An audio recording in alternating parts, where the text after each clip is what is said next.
kalau beli yang branded tu asyik hilang je. Lepas basuh letak dalam washing machine. Lepas tu macam washing machine tu telan stokin kita. Kan? So asyik hilang je kan. Ni dapat kan ni. Boleh banyak-banyak. Lepas tu kalau hilang pun tak ada masalah. Washing machine tu nak telan berapa banyak stokin pun boleh. Tak ada masalah. 5% je guys. Tengok kualiti dia. Okey je kualiti dia. Jahitan dia pun kemas. Tengok dalam dia. Kemas je jahitan dia. Kita try tengok pakai okey lah kan. Stokin murah. Dapatkan guys. Tengok getah dia. Kualiti getah dia. Jahitan dia. Not bad. Kemas je walaupun stokin murah. Abang. Yes. Hi, I'm selling stocking. Hi, this is a white stocking. White stocking. Say check back kuning.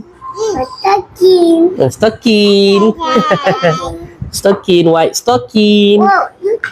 White stocking. Say white stocking. White stocking.